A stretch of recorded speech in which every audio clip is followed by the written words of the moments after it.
Hi guys, ayan.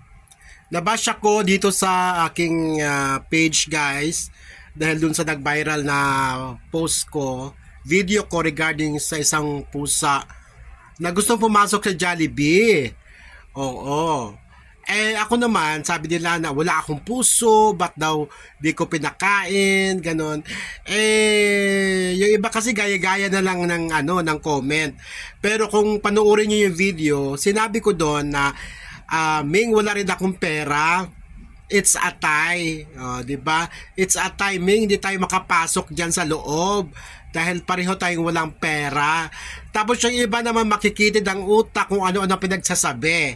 Ito, wala daw akong wala akong amor, wala akong compassion sa pusa. Ito, mayroong pusa na pumunta dito, di akin to.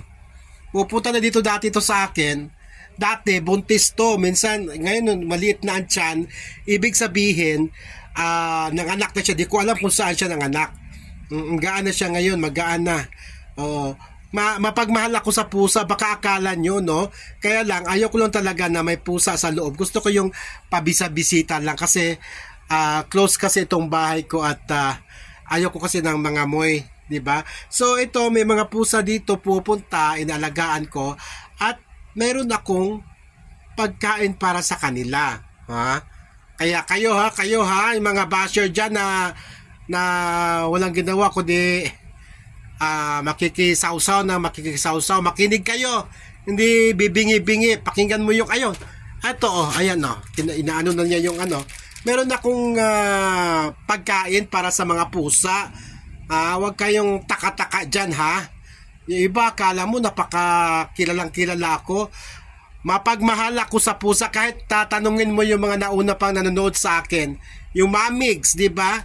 Yung mga pusa ko, mga aso ko, minsan pinapangalanan kong Mahal, Migs Molino, di ba? Ibig sabihin, mapagmahal ako sa aso at pusa. Kaya wag yung sabihin na wala akong amor sa mga pusa. Ito, pakainin na natin si Di ko nga alam kung anong pangalan nito. Pusang ito. Sige, ito na. Halika na, Ming. Ayan na si Ming Ming. Pakainin kita. Mayroon ako. Tinan mo, sa pagpunta-punta niya dito, guys, muntik na niya maubos tong cat food. Paborito niya ito, Ming, First time niya pumasok sa bahay na maliit na ang tiyan. So nanganak na siya. Di ko alam kung nasaan yung anak niya. Siya po yung na-vlog ko na pusa, guys, na buntis. Yan, may mga pagkain ako sa pusa. Ito, puno to, yan na lang yung natira. Kaya wag niyo akong paandaran, ha? Mga sausawero at sausawera dyan. Mayroon akong may pagmamalasakit ako sa pusa. Hindi katulad nyo, puro bash ng bash lang ginagawa. Yung iba siguro naiinggit lang din.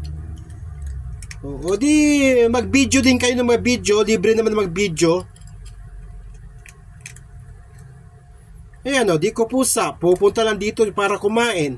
Mayroon talaga ako nakahandang pagkain dito. Alangan naman ako magdadala ako dito sa Jollibee. Kaya nga ako napunta doon, guys, dahil ang tapat nung Jollibee na yon ay mall. Nanood ako ng sine doon. Ang pinanood kong pelikula doon ay Green Bones. Kaya doon ako na nakita ko, ang tagal-tagal na yung pusa doon, nakatangod sa wala po kapansin. Kaya binidyo ko na lang. Tamang-tama na ko na. Nabili ko na ng ticket yung aking pera at nag-snack pa ako ng popcorn. Kaya ang natira sa akin, ipamasahe na lang. So di ko nabigyan ng pagkain si Ming Ming. Pero kung dito lang siya sa bahay at sa palipaligad, kung pumunta siya dito sa bahay ko, makakakain siya. Ha? Tandaan nyo yan, ha? Mga basher. Walang ginawa ko di mambash na mag-bash. Yung mga check ko yung profile nila, mga naka-block naman Ibig sabihin talagang gumagawa sila ng account para mambash kasi naka-block. Yung iba naman sinasabi na yung matanda. Sino ba yung matandang yon? Content creator daw siya. Na tiningnan ko yung kanyang account. Diyos ko, 218 lang. Paano ka naging content creator? Eh, basher ka, hindi ka content creator, animal ka.